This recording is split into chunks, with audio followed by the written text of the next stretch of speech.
Hello and welcome to my office. My seminars are about the evolution of the life sciences industry, pharma, medtech and related sectors, and its strategies and its business models.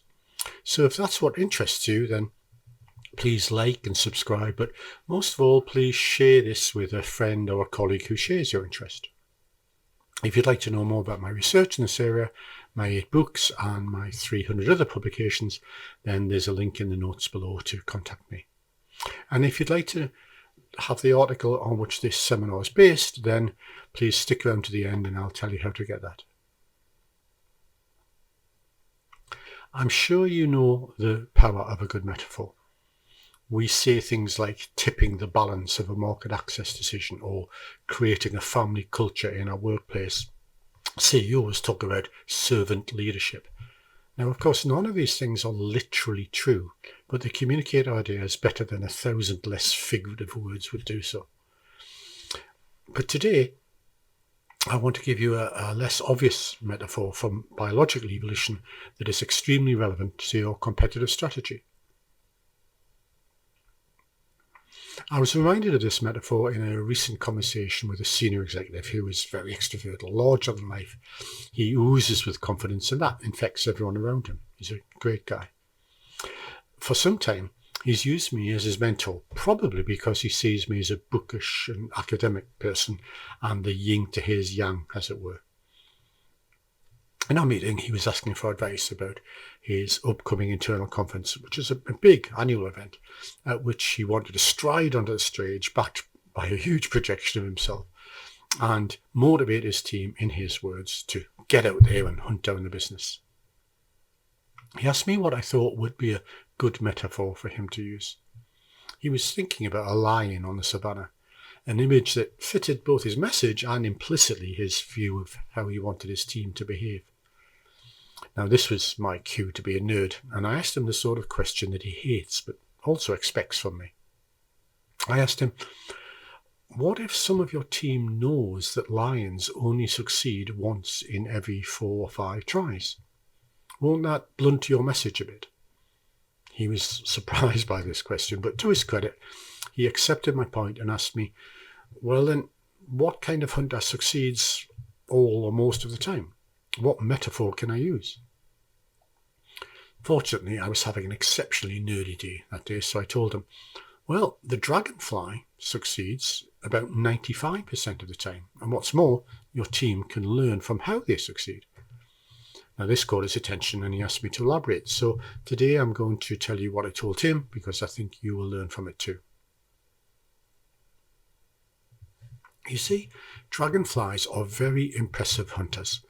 Not only do they succeed most of the time, they do so when both they and their insect prey are flying through the air in 3 dimensions. Now, if you want the research paper that I was drawing on when I was talking about this, then mail me and I'll send it to you. But for now, it's enough to know that dragonflies have a set of neurons that allow the dragonfly to focus on its prey and, in simple terms, ignore distractions. These focus neurons send signals to the dragonfly's brain, which, although it's quite small, has nothing else to do but concentrate on the target. Now, the dragonfly isn't especially fast or strong or clever, but it is uniquely focused. That's why it's about 4 times more effective than the magnificently powerful, but more easily distracted king of the jungle. Now, the senior executive I was talking to loved the dragonfly metaphor. A dragonfly isn't as glamorous as the lion, but it fitted much better with what he was trying to communicate to his team. They were competing against several big, powerful rivals, and he wanted to dispel the idea that they could go head-on with these strong competitors and expect to win simply by working harder, but not working any smarter. The dragonfly metaphor communicated the idea that they could win by being smarter. It even suggested the way they could do that, by imitating the dragonfly's focus. In practice, being smarter translated into much more intelligent segmentation, targeting and positioning, which was a capability he was very keen to encourage. He was so enthusiastic about the dragonfly metaphor that he used the focus neurons as metaphors for the linkages between his brand marketers, his salespeople and his medical science liaison team. And when I met him after his conference, it turned out that the dragonfly metaphor was also more appealing to his team than the lion, because it resonated more closely with the approach of building authentic relationships with key professionals.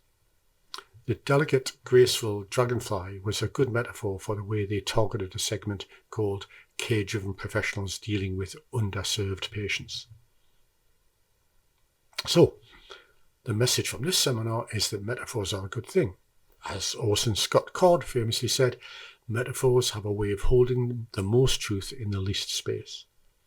And it probably won't be long until you're employing a metaphor to influence your colleagues or your customers. But the more important take-home of this story is for you to use the metaphor that is chosen carefully to convey the richness of your message. Thanks for your interest in my work. If you would like the article that supports this seminar, then mail me and I'll gladly send it to you. Or if you'd like to know more about my research into strategy, business models and the evolution of the life sciences industry, then let's set up a virtual cup of tea. And please share this seminar with your colleagues either directly or via LinkedIn.